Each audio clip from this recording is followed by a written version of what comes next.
Ispahani news hour extra. আমরা আজকে যে বিষয়টি নিয়ে আলোচনা করব সোশ্যাল মিডিয়া ট্রেন্ড, কারণ রোহিঙ্গা ইস্যু, ডেঙ্গু ইত্যাদি নানান কিছুর মধ্যেও এখন সোশ্যাল মিডিয়ায় অন্য আরেকটি বিষয় নিয়ে বেশ হইচই তোলপাড়। দেশে যতই গুরুত্বপূর্ণ জনগুরুত্বপূর্ণ ইস্যু থাকুক নাই কেন, আমরা সেই ডিসির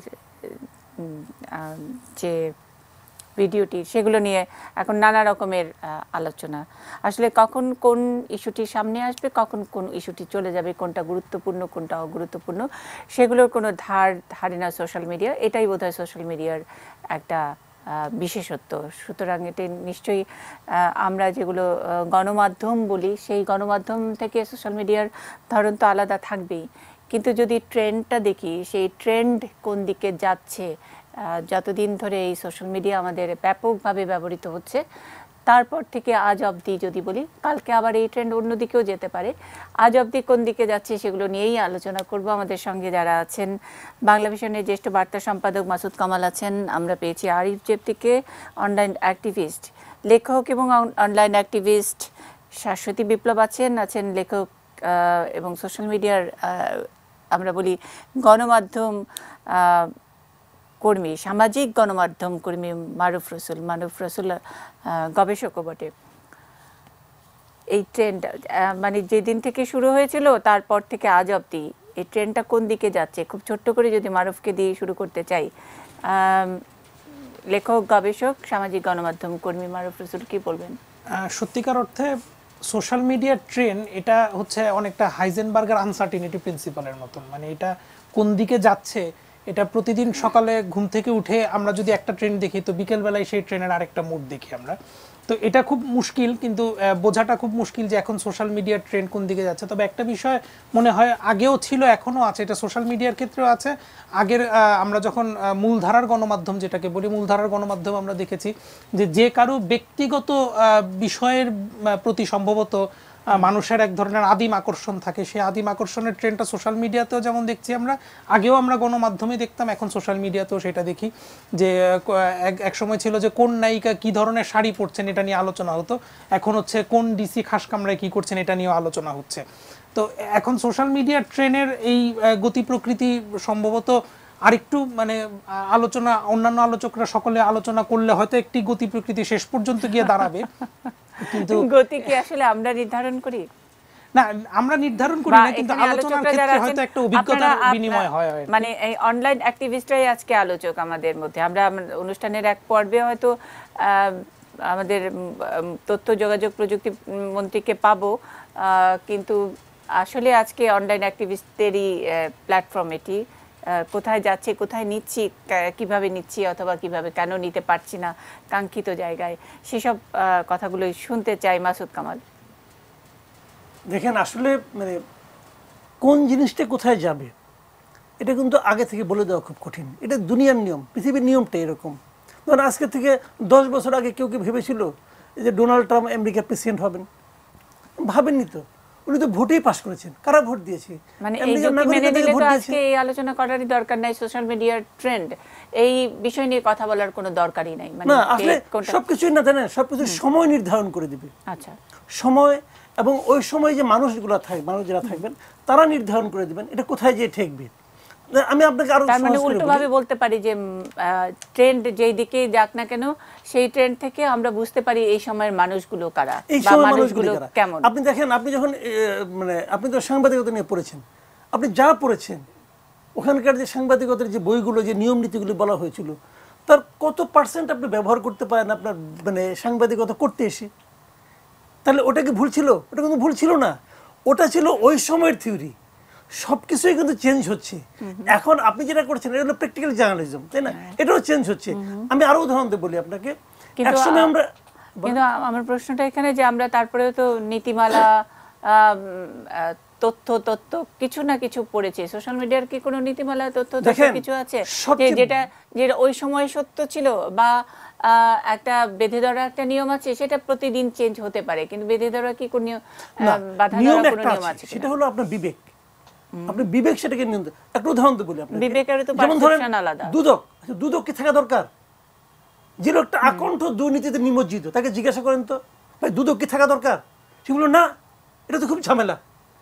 আবার যারা দুর্নীতি করতে চেয়ে দুর্নীতি করতে পারছে না তাদেরকে জিজ্ঞাসা করেন, সে বলবে চুরুপুটিকে খেলে ধরে, বড় বড় রাঘব বলকে ধরে না। মানে এক একজনের এক একটা পারসেপশন। কিন্তু তো এখন সোশ্যাল মিডিয়া যারা দুর্নীতি মুক্ত একটা সমাজ চায়, নিজেদের সঙ্গে আরো অনেক সহযোদ্ধা চায়, তারা তো অবশ্যই বলবে যে এরকম।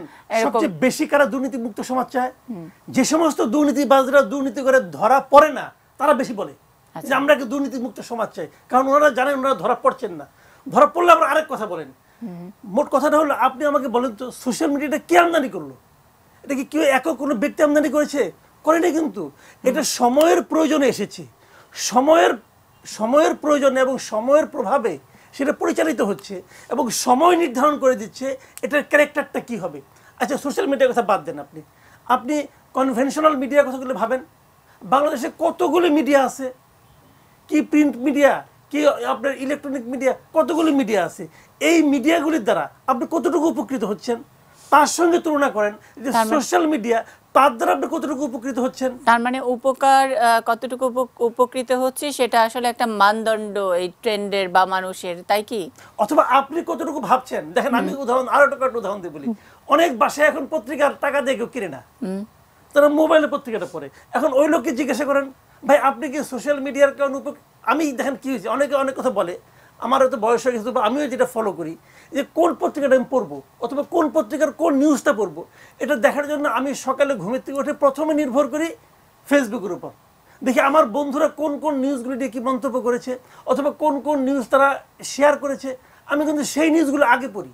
তো সোশ্যাল মিডিয়ায় কিন্তু আমার অনেক সময়টা বাঁচিয়ে দিল। খুবই ভালো, একটা খুব ভালো জায়গায় গেছি যে ট্রেন্ড, সোশ্যাল মিডিয়ার অনেক ট্রেন্ড আছে, অনেক হাবিজাবি জিনিস শেয়ার হচ্ছে, কোনটা ভাইরাল হচ্ছে কোনটা ভাইরাল হতে পারে না ইত্যাদি, সেগুলো যেমন আছে তেমন আছে যে শেয়ার করা, মানে ভালো জিনিস শেয়ার হচ্ছে এবং সেখান থেকে আসলে জানার কৌতূহলটাও বাড়ে।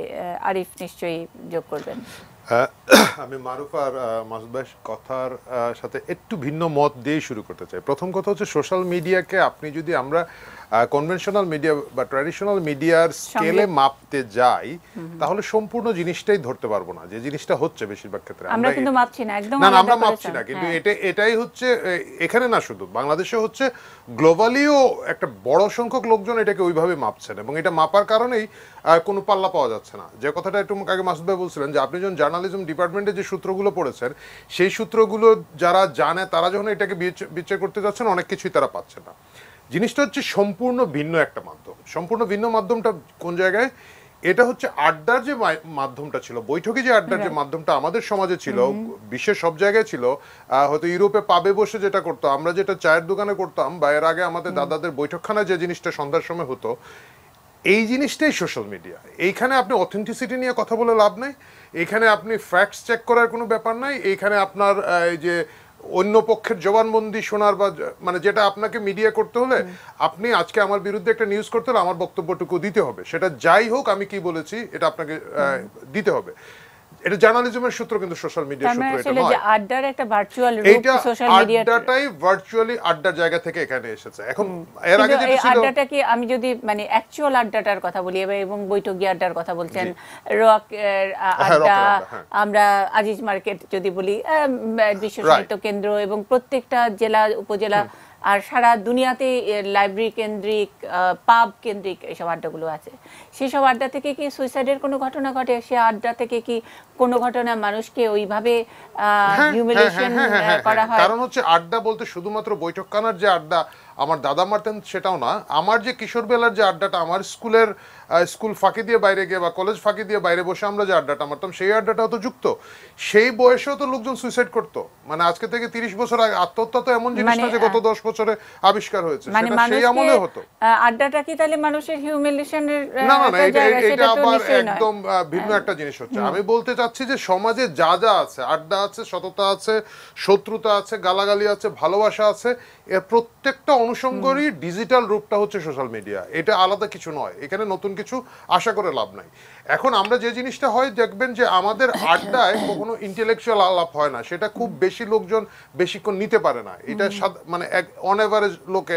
আমি যদি এখানে গিয়ে তলস্তয়ের সাহিত্য নিয়ে আলাপ করতে চাই, খুব বেশিক্ষণ আমি চালাতে পারবো না আমার পাড়ার আড্ডায়। কিন্তু আমার পাড়ার আড্ডায় ওই ডিসি সাহেব কি করেছেন, আমি যখন সন্ধ্যার সময় চায়ের কাপটা হাতে নিয়ে ওই গল্পটা শুরু করবো, সাথে সাথে আশেপাশে আরো এই ধরনের কত লোক কি করেছে ওই গল্পটা চলে আসবে। অনেকে নীরব দর্শক, অনেকে লাইক, হ্যাঁ অনেকে আবার এটার মধ্যে মজা নিবে, নিজেদের মধ্যে খোঁচাখুচি হবে। এক্সাক্ট এই জিনিসটাই কপি পেস্ট করে আপনি সোশ্যাল মিডিয়া আসছে, যার কারণে সোশ্যাল মিডিয়ার ট্রেন্ডটাকে আপনাকে দেখতে হবে প্রতিদিনের আড্ডার জায়গা থেকে। প্রতিদিনের আড্ডা কিন্তু দীর্ঘস্থায়ী একটা টপিক নিয়ে মুলতবি হয় না, যে আজকে আমরা এটা নিয়ে কথা বলে গেলাম, আজকে সন্ধ্যার সময় আমরা বললাম, সবাই বলবে রোহিঙ্গা বের করে দাও, এটা হচ্ছে আড্ডার ভার্সন।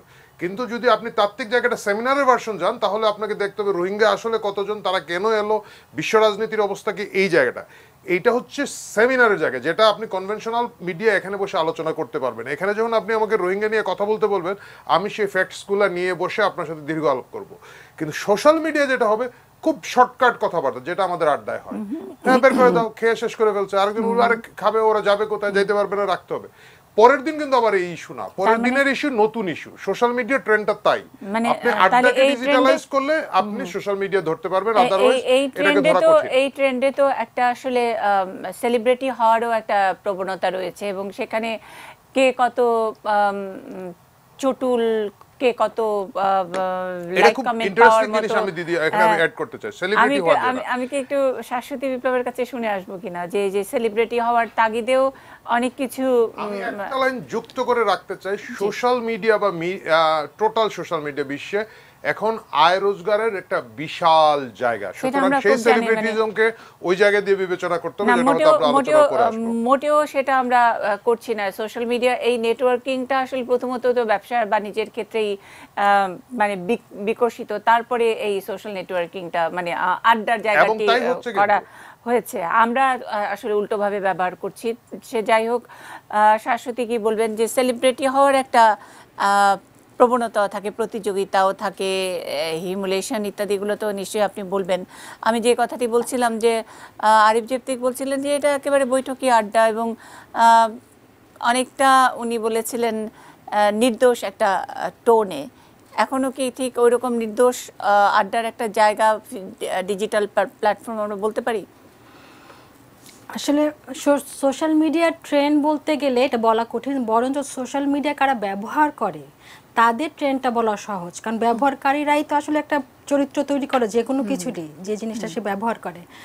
এখন সোশ্যাল মিডিয়ার ব্যবহারকারীদের যদি তাকাই, আমরা দেখব যে অ্যাটেনশন স্প্যানটা খুবই ছোট, কোনো কিছুর উপরে বেশিক্ষণ আমরা দাঁড়াই না বা ব্যবহারকারীরা দাঁড়ান না, এবং প্রতিনিয়ত খুব উত্তেজক কিছু ঘটনার দিকে তাকিয়ে থাকে সবাই, এবং সেই ঘটনাগুলো নিয়ে একদিন রেসপন্স করে, দুদিন রেসপন্স করে, তারপরে কিন্তু যেটা আরিফ জেপ্তিক বলছিলেন ঘটনাটা বদলে যায়।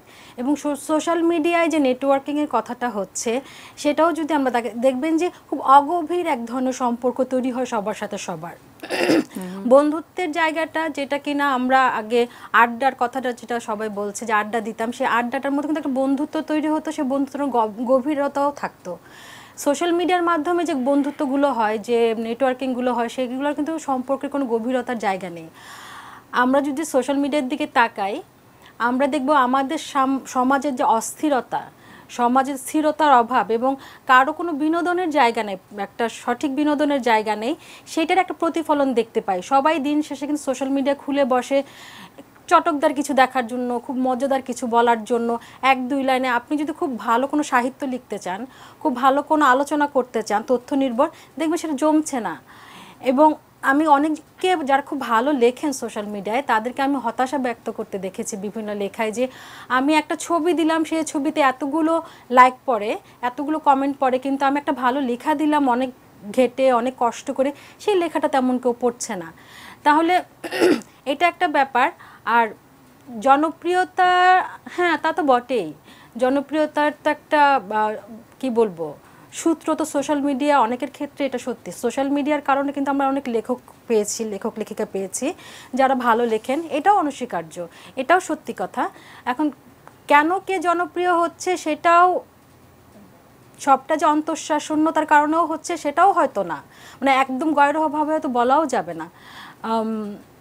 মূলত আমার কাছে যেটা মনে হয় যে আমাদের দেশে জনগোষ্ঠী আব্বাল বৃদ্ধ বনিতা নির্বিশেষে তাদের সঠিক বিনোদনের বা সময় কাটানোর জায়গার অভাব। তার মানে আসলে সোশ্যাল মিডিয়াকে কি আমরা অল্টারনেটিভ বিনোদন বলছি? অনেকের ক্ষেত্রে তো তাই, অনেকের ক্ষেত্রেই তাই। মানে কি কি করে ম্যাক্সিমাম সময় একটা ছোট্ট স্ক্রিনে আমরা আটকে থাকি সবাই, এমনকি আমিও অনেকটা দীর্ঘ সময় স্ক্রিনে আটকে থাকি। আমাদের শিশুরাও কিন্তু তাই করে, এবং আমরা যেটা করি আমাদের শিশুরা তো তাই করবে, এবং ভবিষ্যৎ প্রজন্মও কিন্তু বিশ্বাস করতে শিখছে বা অবিশ্বাস করতে শিখছে, বা কোনো কিছু সম্পর্কে জানছে বা না জানছে, সবটাই সোশ্যাল মিডিয়া বা এই ধরনের ডিভাইস বেসড যে প্রযুক্তিগুলো সেগুলোর মাধ্যমে কিন্তু শিখছে। সেখানে কিন্তু বাস্তব জগতের আলো বাতাসের খুবই অভাব আমরা যদি দেখতে চাই।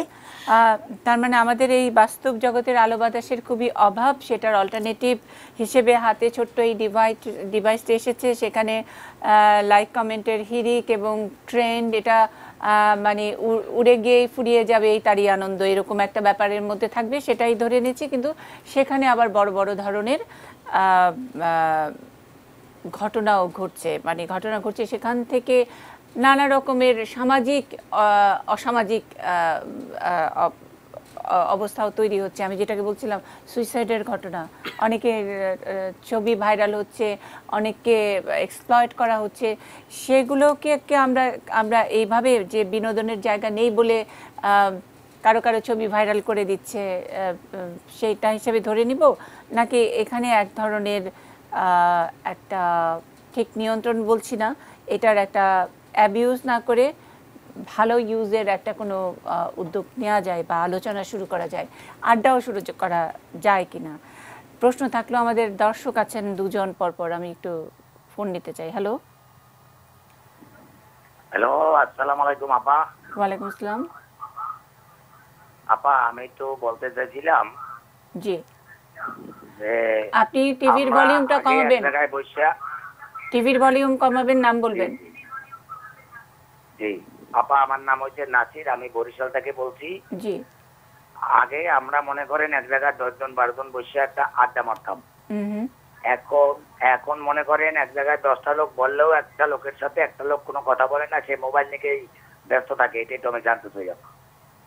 আচ্ছা, মানে একসাথে বসে থাকলেও কথা বলে না, মোবাইলের দিকে তাকিয়ে থাকে। জি, হ্যালো, আরেকজন। হ্যালো, আচ্ছা, লাইনটি কেটে গেছে। আমরা আসলে আমি জানি না বরিশাল থেকে নাসির ভাই ফোন করলেন, কাকে প্রশ্ন করলেন, যে কেউ উত্তর দিতে পারেন। বিরতির পরে এসে উত্তর নিচ্ছি।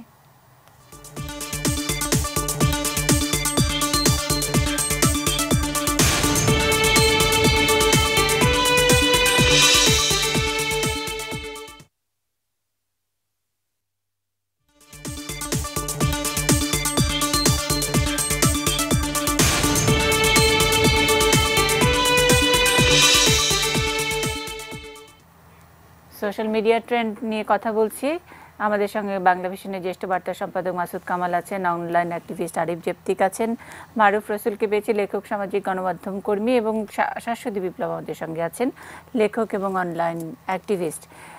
একজন দর্শক আছেন ফোনে, তার প্রশ্নটি নিয়ে মারুফ রসুলের কাছে যেতে চাই। এর আগে যে প্রশ্নটি ছিল, অর্থাৎ একসঙ্গে হয়তো বসে আছি কিন্তু আবার তাকিয়ে আছি স্ক্রিনের দিকে, অ্যাকচুয়াল আড্ডার জন্য বসে আসলে ওই অ্যাকচুয়াল আড্ডাটাও হচ্ছে না। নিশ্চয়ই এটা নিয়েও কোনো তত্ত্ব বা থিওরি বা গবেষণা আছে। মারুফ রসুল বলবেন, তার আগে প্রশ্নটি নিয়ে নিচ্ছি। হ্যালো হ্যালো হ্যালো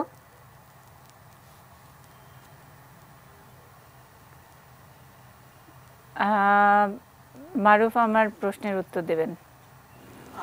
যে আলোচনাটি এতক্ষণ ধরে হলো, মানে সোশ্যাল মিডিয়া, এখানে একটি বিষয় বলে রাখা প্রয়োজন, সেটা হচ্ছে যে পৃথিবীর সমস্ত সোশ্যাল মিডিয়া বা আজকে যে সোশ্যাল মিডিয়াগুলো আমরা ব্যবহার করি, ফেসবুক, টুইটার, ইউটিউব, এই প্রত্যেকটি সোশ্যাল মিডিয়া কিন্তু গড়ে উঠেছে কিভাবে, এটা একটা মানে দেখার বিষয়। যেমন ধরা যাক যে কোনো মিডিয়া, মেইন স্ট্রিম মিডিয়া যেটা, সেই মেইন স্ট্রিম মিডিয়ার গড়ে ওঠার পেছনে কিন্তু একটা সম্পাদকীয় নীতি কাজ করে, একটা গোষ্ঠী কাজ করে, দায়িত্ব কাজ করে। কিন্তু সোশ্যাল মিডিয়ার ক্ষেত্রে আপনারা দেখুন, যদি ফেসবুকের কথাটাই ধরি, একটা বিশ্ববিদ্যালয়ের একটা প্রজেক্ট হিসাবে গড়ে উঠেছিল। তার ডাটা মানে প্রাথমিক তথ্যগুলি ছিল হচ্ছে আশেপাশের মানুষদের থেকে নেয়া কিছু তথ্য। সে কারণে কিন্তু এটা সোশ্যাল মিডিয়া, মানে আমরা এই জন্য এই পার্থক্যটা করি, একটা হচ্ছে মেইন স্ট্রিম মিডিয়া, একটা হচ্ছে সোশ্যাল মিডিয়া। সোশ্যাল মিডিয়া সোসাইটির সাথে ইনভলভ, মানে সামাজিক অনেক মানুষের ছোট ছোট অনুভূতি এর সঙ্গে যুক্ত হচ্ছে। এই কারণে সোশ্যাল মিডিয়ার ট্রেন্ড আইডেন্টিফাই করা খুব মুশকিল, কারণ একটা 18 কোটি জনগণের বাংলাদেশের 18 কোটি মানুষের মনস্তত্ত্বকে এক বিন্দুতে আনা খুব কঠিন, ইনফ্যাক্ট অসম্ভব। দ্বিতীয় যে বিষয়টি আসছে সেটি হচ্ছে সোশ্যাল মিডিয়া একটা সুযোগ করে দিয়েছে। কি সুযোগ? সেটা হচ্ছে যে আমার যেহেতু গণমাধ্যম, মূল ধারার গণমাধ্যমের একটি সম্পাদকীয় নীতি থাকে, একটি প্রশাসন থাকে, সেহেতু যে কেউ চাইলে সেখানে কিছু বলতে পারেন না, সেখানে কিছু লিখতে পারেন না। অধিকাংশ ক্ষেত্রে সোশ্যাল মিডিয়া আসার আগে আমরা যেটা ছিলাম, আমরা অধিকাংশ ক্ষেত্রে ছিলাম রিসিভার। আমরা রিসিভ করতাম, টেলিভিশন খুলে রিসিভ করতাম, খবরের কাগজ পড়ে রিসিভ করতাম। এখন যে সুযোগটা এসছে সেটা হচ্ছে আমি ডেলিভারি দিতে পারছি, আমি বলতে পারছি। সোশ্যাল মিডিয়া আমাকে এই সুযোগটা করে দিয়েছে। যেহেতু আমি বলতে পারছি, তার মানে আমার একটা শক্তি তৈরি হয়েছে। তার মানে সোশ্যাল মিডিয়া একটা ভয়েস, এবং এই ভয়েসটা যেভাবে তৈরি হয়েছে, মানে যে কারণে ওই যে প্রশ্নটি দিদি আপনি করেছিলেন যে কেন আমরা হচ্ছে আড্ডাতে গিয়ে এখন আর কথা বলছি না, আমরা যখন ওই বুদ্ধদেব বসুর আড্ডার স্মৃতি পড়ি, তখন আমরা দেখেছি যে আড্ডায় কিছু মানুষ থাকতেন যারা আড্ডা সৌন্দর্য, যারা আড্ডা শুনতেন। এখন আমাদের সেই শোনার অভ্যেসটা নষ্ট হয়ে গেছে, কারণ আমি তো এখন বলতে পারি। আমার তো এখন বাংলাদেশ টেলিভিশনের মতন একটা চ্যানেল খুলে কেবল বসে থাকতে হয় না, যে সারাদিন ধরে টেলিভিশনে কি বললাম আমি কেবল শুনে গেলাম। এখন আমার সেই সুযোগটি আছে, একটি অনুষ্ঠান হচ্ছে টেলিভিশনে, মানে বাংলাদেশের এখন অবস্থা এরকম যে হলি আর্টিজানের অপারেশন হচ্ছে, সেখানে আমি সোশ্যাল মিডিয়া আপডেট দিচ্ছি যে এটা হওয়া উচিত, ওইটা হওয়া উচিত না। রোহিঙ্গা ইস্যুতেও যেমন আপনি দেখবেন যে মানুষ বলছে বাংলাদেশের পররাষ্ট্রনীতি এইরকম হওয়া উচিত, ওই রকম হওয়া উচিত না। তো এই যে আমি বলতে পারাটা, আমার এই বলতে পারাটা যেহেতু স্ক্যাটার্ড, সেহেতু আমার সাইকোলজিটাও স্ক্যাটার্ড হয়ে গেছে, অধিকাংশ মানুষের সঙ্গে আমার মিলছে না। কিন্তু সোশ্যাল মিডিয়া একটা ছোট ছোট গ্রুপ তৈরি হচ্ছে। আরিফ ভাইয়ের বক্তব্যের সঙ্গে আমি একমত হচ্ছি, তার মানে আমি আর আরিফ ভাই একটা লবি মেনটেন করছি। আবার মুন্নিদির বক্তব্যের সঙ্গে আরেকজন একমত হচ্ছেন, তিনি মুন্নিদির সঙ্গে একটা লবি মেনটেন করছেন। এরকম ছোট ছোট গ্রুপ তৈরি হচ্ছে সোশ্যাল মিডিয়ায়। এই গ্রুপগুলি কিছু ভয়েস, কিছু অপিনিয়ন ক্রিয়েট করছে। এটার মুশকিলটা যেটা হচ্ছে সেটা হচ্ছে আড্ডাতে গিয়ে কেন আমরা চুপ করে থাকছি, মানে আমরা কেন স্ক্রিনের দিকে তাকিয়ে থাকছি। তার কারণ হচ্ছে আমার এখন মানে জোরটা চলে গেছে স্ক্রিনের উপরে। কারণ আমি হয়তো এমন একজন মানুষ ছিলাম যে আরিফ ভাই যে আড্ডার কথা বলছিলেন, যেখানে হচ্ছে বসে হয়তো রোহিঙ্গা ইস্যুতে একটি গুরুত্বপূর্ণ পররাষ্ট্র নীতি নিয়ে আলোচনা হচ্ছে, সেখানে আমি কোনোভাবেই পার্টিসিপেট করতে পারছি না। কিন্তু আমি এক লাইনের একটা স্ট্যাটাস ফেসবুকে দিয়ে আসছি, 150 জন মানুষ সেখানে লাইক দিয়েছেন, আমার কাছে ওইটা বেশি গুরুত্বপূর্ণ। আরিফ ভাইয়ের যে আড্ডায় আমি আসলে ব্রাত্য ছিলাম, ফেসবুক আমাকে সেখানে অনেক বেশি গুরুত্বপূর্ণ করে তুলছে। আমার একটা লাইন অনেক মানুষ শুনছে, অনেক মানুষ দেখছে, তাতে আমার মনে হচ্ছে আমার এক ধরনের কনফিডেন্স তৈরি হচ্ছে, আমি একজন অপিনিয়ন বিল্ড আপ করতে পারছি। এখানেই মূল ধারার গণমাধ্যমের মানে সংকটের জায়গাটা হচ্ছে এখানে, যে মূল ধারার গণমাধ্যম একটি সুপরিকল্পিত নীতির মধ্য দিয়ে অপিনিয়ন তৈরি করে, আর সামাজিক যোগাযোগ মাধ্যম কোনো প্রকার মানে পরিকল্পনা ছাড়াই এক ধরনের মানে আমাদের এখানে প্রশ্ন যে কোনো প্রকার পরিকল্পনা কি নেই? আপনার পরিকল্পনা আছে, আমি একটু ছোট কথার মধ্যে যেটা আছে যে কতটা শোনানো যায়, মানে যেহেতু একটা ভয়েস, এটাকে আমরা ভয়েস বলছি, কখনো আড্ডায় গিয়ে কথা বলার সুযোগ থাকতো না, অথবা এক পেশে ওয়ান ওয়ে ট্রাফিক ছিল, যে টেলিভিশনে আমরা বলছি বা আপনারা আলোচকরা বলছেন, দর্শকরা শুনছেন, তাদেরও যে মতামত আছে সেটা শোনানোর জন্য সোশ্যাল মিডিয়াটা অনেক বেশি পরিচিত। সুতরাং এই ভয়েসটা আবার অন্যভাবে কাউন্ট হচ্ছে, গ্রুপ তৈরি হচ্ছে, আরিফ জেপ্তি গ্রুপ, মাসুদ কামাল গ্রুপ বা মুন্নি সাহা গ্রুপ, এবং সেই গ্রুপগুলোর মধ্যে হেড কাউন্ট করা, মানে লাইক কাউন্ট করা, এবং সেই কারণেই কি একটা পলিটিক্স তৈরি হচ্ছে, একটা প্রতিযোগিতা, অসুস্থ প্রতিযোগিতা তৈরি হচ্ছে, যাতা জিনিস ভাইরাল করতে পারা এবং সেটার মানে 1 বিলিয়ন ভিউ আর শেয়ার, সেগুলো নিয়ে নিজেকে অনেক বেশি ক্ষমতাশীল ভাবা, এবং সোশ্যাল মিডিয়া থেকে উঠে এসে মেইন স্ট্রিম মিডিয়া অনেকজন রাজনীতিতেও সেই 1 বিলিয়ন নিয়ে দর কষাকষি হচ্ছে। সেটাকে আমরা কিভাবে দেখছি? না, আমি একটা বিষয় হচ্ছে ওই যে দিদি যেই সোশ্যাল মিডিয়ায় যে হেড কাউন্টের কথাটা আপনি বললেন, এখানে আসলে 3টা স্তর। একটা স্তর হচ্ছে তারা আসলে হেড কাউন্ট করে হেডটাকে কাজে লাগায়, এই নাম্বারটাকে কাজে লাগায় তারা। যেমন যারা হচ্ছে রামুর ঘটনার সময় বা এই যে নিরাপদ সড়ক আন্দোলনের সময় যারা হচ্ছে গুজব ছড়িয়েছে, সাম্প্রদায়িক সন্ত্রাস ছড়িয়েছে, যারা ছড়িয়ে এটা ক্রিয়েট করেছে যারা, তারা হচ্ছে একটি অর্গানাইজড গ্রুপ। সুতরাং সোশ্যাল মিডিয়া এটা খুব সহজ, এত শক্তিশালী একটা মাধ্যম, এটা রাজনীতির ক্ষেত্রে ব্যবহৃত হবে, অন্যায়ভাবে ব্যবহৃত হবে, ন্যায়ভাবেও ব্যবহৃত হবে।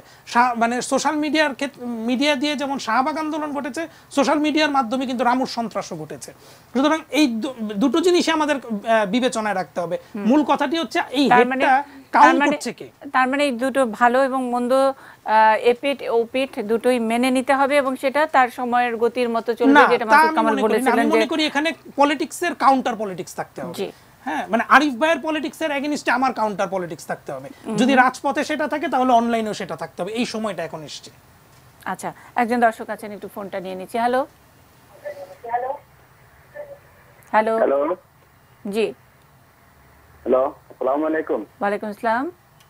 হ্যাঁ মুন্নি আপা, আমি বলতে চাচ্ছি যে ফেসবুক নিয়ন্ত্রণে সাধারণত বাচ্চাদের যেভাবে বাচ্চারা ফেসবুকে জড়ায় যাচ্ছে, সে ব্যাপারে সরকারের ভূমিকা কি? আচ্ছা, আমি প্রশ্নটি লিখে রাখছি। যারা নিয়ন্ত্রণ করে তাদের ভূমিকা কি? আচ্ছা, বিশেষ করে কর্মক্ষেত্রেও আমরা দেখতেছি যে বিভিন্ন লোক অফিসে বসে বা বিভিন্ন জায়গায় বসে তারা কথা বলতেছে এবং যে অজস্র সময় নষ্ট করতেছে, যা রাষ্ট্রের জন্য এবং জাতির জন্য ক্ষতিকর। আচ্ছা, এই ক্ষতিকর দিকগুলাকে যারা ফেসবুক বা ইন্টারনেট নিয়ন্ত্রণ করে তাদের ভূমিকাটা কি? জি, বাচ্চারা জড়িয়ে যাচ্ছে এবং কর্মক্ষেত্রে সময় নষ্ট হচ্ছে। আপনার প্রশ্ন দুটো আমি লিখে রাখছি। আমাদের সঙ্গে জুনায়েদ আহমেদ পলক একটু পরে যুক্ত হবেন, তাকে আমরা এই আপনার প্রশ্নটি করব। কমেন্ট করতে চান? আরেকটা ফোন নিয়ে নেই, আমি সুযোগ দিচ্ছি। হ্যালো হ্যালো, জি আসসালামু আলাইকুম। ওয়ালাইকুম আসসালাম। জি, আমি মুহিউদ্দিন আহমেদ বলছিলাম, বাংলাদেশ মুঠোফোন গ্রাহক অ্যাসোসিয়েশনের সভাপতি। জি জি, আপনাদের যে বিষয়টা আপনারা জানেন, আমরা এই বিষয়গুলি নিয়ে আমরা দীর্ঘদিন যাবতই কাজ করেছিলাম জনসচেতনার জন্য। আপনি জানেন বাংলাদেশে প্রায় দৈনিক সরকারের হিসেবে 700 জিবিপিএস ইন্টারনেট ডাটা আমরা ব্যবহার করছি। কিন্তু আসলে কথা হচ্ছে যে এ থেকে আমরা কি শিখলাম, কি পেলাম, এটা হলো মুখ্য বিষয়। আপনি জানেন যখন 2009 সালে সরকার ডিজিটাল বাংলাদেশের ঘোষণা দিল, কিন্তু এই ডিজিটালাইজেশনের ব্যবহার কিভাবে করবে জনগণ এবং কিভাবে এর অপব্যবহার হবে, অপব্যবহার করলে নেতিবাচক দিক কি প্রভাব পড়বে, তা নিয়ে কিন্তু আজ পর্যন্ত সরকারের কোনো আমরা পদক্ষেপ গ্রহণ করতে দেখি নাই।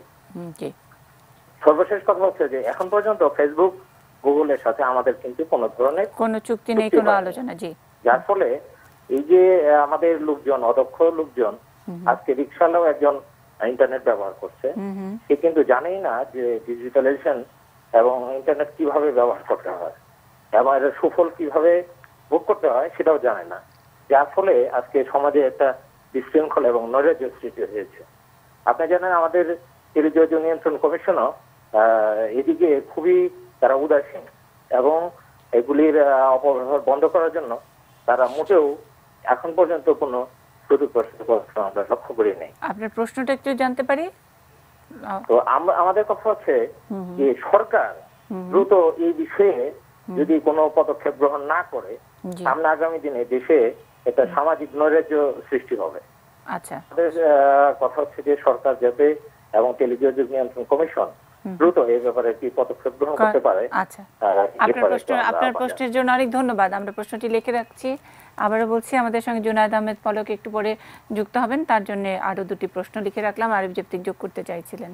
আমি দুজন দর্শকে একটা জিনিস হচ্ছে কি, আমাদের দেশের সরকারের উপরে আমাদের একটা অভ্যস্ততা হচ্ছে যে সবকিছুর দায়িত্ব সরকারের উপরে দিয়ে দেওয়া। এটা কিন্তু খুব মারাত্মক কি বলবো বিপজ্জনক প্রবণতা। আপনি দেখেন যে প্রথম দর্শক যে কথা বলছেন যে বাচ্চারা যদি ফেসবুক ব্যবহার করে সরকার কোনো ব্যবস্থা নিচ্ছে না, অফিসে ফেসবুক ব্যবহার হচ্ছে বা সোশ্যাল মিডিয়া, সরকার কোনো ব্যবস্থা নিচ্ছে না। আমার বাচ্চাকে কিন্তু মোবাইল ফোন বা ল্যাপটপটা আমার সরকার কিনে দেয় নাই যে তোমাকে ব্যবহার করতে হবে। তাহলে আমি বলতে পারি যে ভাই তুমি আমার বাচ্চা নষ্ট করে ফেলছো। যেমন আমি আমার বাসার কথা বলি, আমার বাসায় আমার বাচ্চা তো ল্যাপটপ টাচ করতে পারে না, ইন্টারনেট তাকে টাচ করতে পারে না, কারণ একটা সার্টেন বয়সের আগে তাকে আমি ইন্টারনেটে অ্যাক্সেস দিব না। তারপরেও যেটা হচ্ছে স্কুল গোয়িং বাচ্চা নিয়ন্ত্রণের মাধ্যমে করা, এটা কিন্তু মা বাবার গার্জিয়ানদের দায় দায়িত্বের জায়গা। এখন আমি যদি নিজে না করি, আমি নিজে টেলিভিশন দেখবো, বাচ্চার হাতে দিয়ে দিলাম তুমি ইউটিউব দেখো মোবাইল ফোন, এই দায়িত্ব নিলে বাচ্চা কি দেখছে এটার জন্য আমি আশা করি যে সরকার এসে আমাকে দিবে না। এক, দ্বিতীয় যে কথাটা এসছে এই কথাটা আমি খুব আপত্তি করি, যেমন রিক্সাওয়ালা ফেসবুক ব্যবহার করতে পারছে না, এগুলো হচ্ছে খুবই এক ধরনের টেবু চিন্তা ভাবনা। রিক্সাওয়ালা কেন পারবে না? মানে রিক্সাওয়ালা কি নাগরিক নয়? তার বুঝ আমার বুদ্ধি থেকে কম, এই স্কেলটা আমরা কোত্থেকে পাই এবং কিভাবে এটা জাজ করি? আমি অনেক তথাকথিত শিক্ষিত, উচ্চ স্তরের শিক্ষিত আমার বন্ধু বান্ধব যাদের লেখাপড়া অনেক ভালো বিশ্ববিদ্যালয় থেকে, তারা আমাদেরকে দেখি হোয়াটসঅ্যাপে মেসেজ করেন, আজকে রাতে মোবাইল বন্ধ করিয়া ঘুমাইবেন, না হইলে যে নাশা হইতে রিপোর্ট দিয়েছে বোম্বাইরা আপনার মোবাইল ফাটায় ফেলাবে। তো এই আপনি শিক্ষার স্কেল, এখন আমি যদি বলি যে না মাস্টার্স পাস অমুক ইউনিভার্সিটি থেকে হলে ওনাকে ইউজ করতে দিব, উনিও তো আমাকে সেই গুজবটা রটাচ্ছেন। তো এই সচেতনতাটা আসলে এর ব্যবহার করতে করতেই আসবে। আজকে থেকে রামু ঘটানো যত সহজ ছিল বা সাইদিকে চাঁদে দেখানো যত সহজ ছিল, এই জিনিসটা আবার রিপিট হওয়া কঠিন আছে। যে কোনো প্রযুক্তি প্রথম দিকে একটু প্রবলেম থাকে। সিনেমা যখন প্রথম সিনেমা হল তৈরি হয় তখন এটার বিরুদ্ধে লেগেছিল। যখন মসজিদগুলোতে আজান দেওয়ার জন্য মাইক্রোফোন দেওয়া হয় তখনও কিন্তু বাঙালি দুই ভাগ ছিল, বা আমরা দুই ভাগ ছিলাম যে মাইক্রোফোন ব্যবহার হালাল না হারাম। তো এই নতুন প্রযুক্তি আসলে এটা অ্যাডাপ্ট করার একটা সময় লাগে। আমার কাছে মনে হয় এটা ওপেন রাখা উচিত এবং সরকারের নিয়ন্ত্রণ যত কম রাখা যায় তত ভালো। আমি এই জিনিসটার ব্যাপারে বারবার খুবই উচ্চ কণ্ঠে, যদিও সরকারের কাছে অনেক প্রশ্ন করেছেন, তার কথা না প্রশ্নটা তো এইভাবেই আসছে যে আমার বাচ্চা নষ্ট হয়ে যাচ্ছে, সরকার কি করছে? আমার বাচ্চা নষ্ট হয়ে গেছে, আমি বাসায় বসে কি করছি? সেটা হচ্ছে আরো হয়তো পাল্টা প্রশ্ন। আমি জানি না জুনায়েদ আহমেদ পলক এই পাল্টা প্রশ্ন করবেন কিনা, তিনি থাকবেন আমাদের সঙ্গে একটা ছোট্ট বিরতির পরে।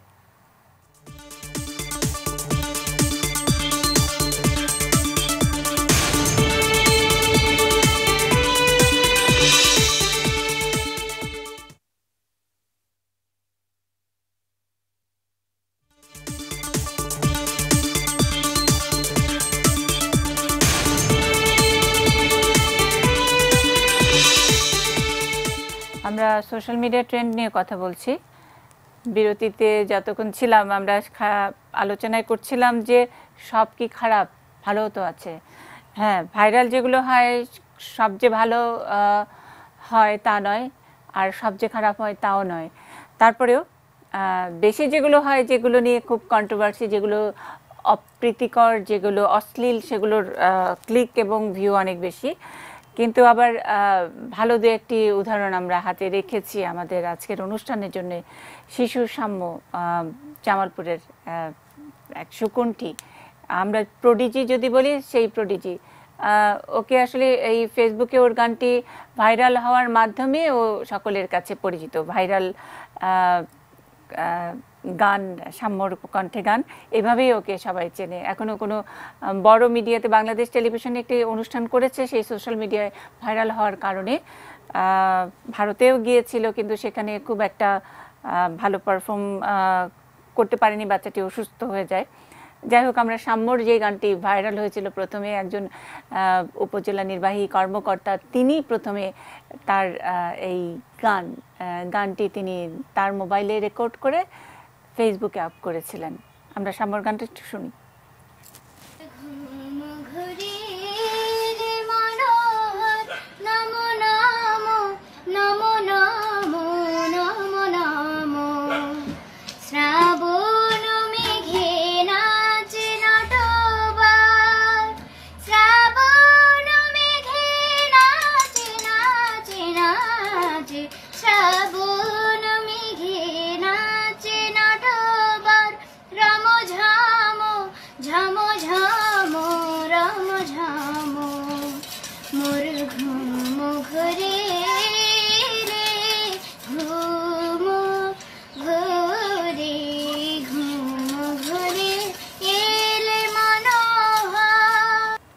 মাসুদ কামাল বলছিলেন সব খারাপ নয়, ভালো আছে।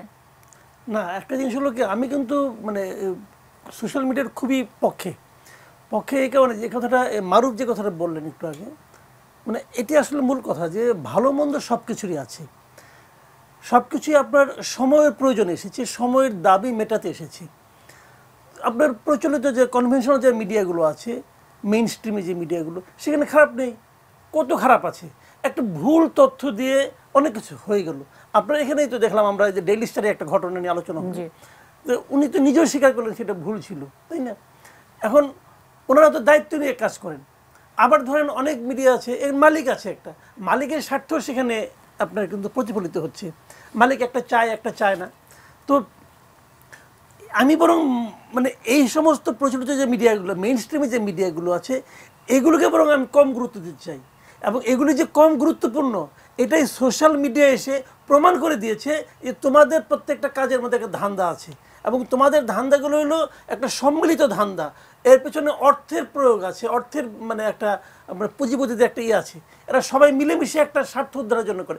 আর এই সমস্ত ক্ষুদ্র ক্ষুদ্র যে ব্যক্তিরা যারা সোশ্যাল মিডিয়ায় নানা রকম মতামত দিচ্ছে, তার মানে এটা কিন্তু ব্যক্তিগত পর্যায়ে মিডিয়াকে ব্যর্থ প্রমাণ করছে সোশ্যাল মিডিয়া। মানে এখানে অনেক সময় আমরা বলছি জবাবদিহিতার ব্যাপার আছে, দায়িত্বশীলতার ব্যাপার আছে, সেটাকে আপনি মনে করছেন যে সেটা আসলে দরকার নাই? না, আমি দরকার নেই বলছি না। একটা জিনিস দেখেন, একটা ক্ষুদ্র ব্যক্তি যখন একটা ভুল করেন ওনার একটা মতামত দিয়ে, তাতে যতটা ক্ষতি হওয়ার আশঙ্কা আছে, সেটা কি যখন একটা প্রতিষ্ঠিত মিডিয়া বাংলাদেশের প্রেক্ষাপটে কি ক্ষুদ্র ব্যক্তির ক্ষুদ্র ভুলটা কি ক্ষুদ্র থাকে সোশ্যাল মিডিয়ার প্রেক্ষাপটে যদি বলেন? সব সময় থাকে না। গুজব অনেক সময় এমনি, যখন সোশ্যাল মিডিয়া ছিল না তখন কি গুজবের উপর নির্ভর করে অনেক কিছু হয়নি? হয়েছে, সেটা সবসময় হয়। কিন্তু এখানে সুবিধাটা কি? এখানে সুবিধাটা হলো যখনই একটা ঘটনা ঘটছে এবং সেটাকে মিথ্যা গুজব হচ্ছে, তৎক্ষণাৎ কিন্তু আরেকজন বলতে পারছে, এবং আরেকজন যে বলছে সেটাও কিন্তু মিডিয়াতে চলে আসছে। তখন মানুষের কিন্তু বিচার করার একটা সক্ষমতা থাকে। আমি একটা কথা বলি, যেমন ধরেন এই যে আপনি এইমাত্র সামনে একটা গান প্রচার করলেন, যদি সোশ্যাল মিডিয়া না থাকতো, এই মেয়েটাকে নিয়ে যে এইটা ভিডিওটা করেছে, সে হয়তো বিভিন্ন পত্রপত্রিকায় যেত, কয়টা পত্রিকাটা ছাপতো, কয়টা টিভি এটা ছাপতো, সে হয়তো ঢুকতেই পারতো না। আবার দেখেন আপনি, আমি এটা পজিটিভ একটা নেগেটিভও দেখেন, আপনি দেখাই আমি এই যে সিলেটে যে রাজনের ঘটনাটা, একটা ছেলে মারা গেল, মামলাও তো হয়েছিল, কিন্তু কি হলো, সোশ্যাল মিডিয়া সেটা আসলো বলে কিন্তু সেই আসামিকে আপনি সৌদি আরব থেকে ধরে আনতে পারলেন। তো সোশ্যাল মিডিয়ার যে প্রেশার গ্রুপ হিসেবে কাজ করার যে ব্যাপারটা, মিডিয়া তো প্রেশার গ্রুপ হিসেবে কাজ করার কথা, তাকে সবসময় করতে পারছে।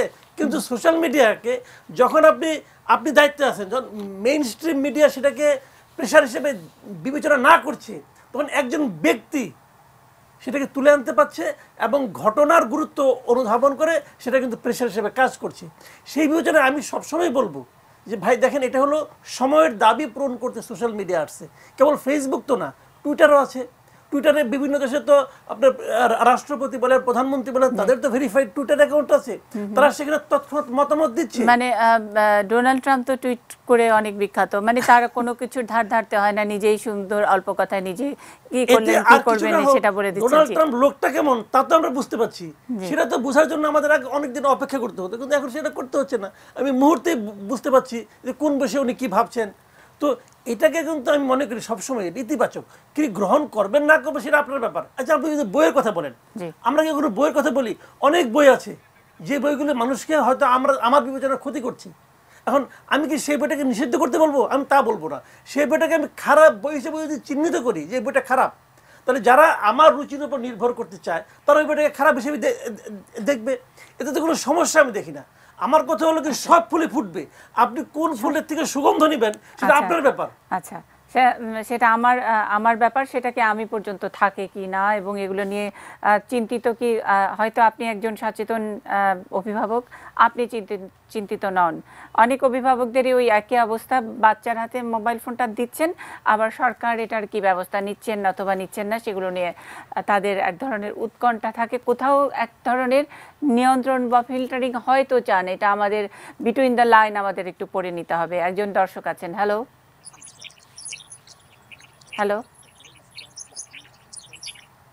হ্যালো হ্যালো, আসসালামু আলাইকুম। জি জি, আমি মিরপুর থেকে মিজান বলছিলাম। জি, প্রশ্ন। আমার প্রশ্ন হচ্ছে যে কনফ্লিক্টটা ফেসবুকে থাকা ভালো, কারণ বাচ্চারা একাডেমিক বই একবারে পড়াশোনা ছেড়েই দিয়েছে। জি, ফেসবুকে শুধু অশ্লীল ছবিগুলো বেশি আসে, লজ্জা হয় ফেসবুক চালাতে। আচ্ছা, এখন এই জায়গায় গার্জিয়ানদের করণীয় নাই। আচ্ছা, বাইরের দেশে যেরকম শিক্ষণীয় বিষয়গুলো থাকে সেগুলো টাচ করা যায়, একাডেমিক বিষয় ফেসবুকে আসতে পারে।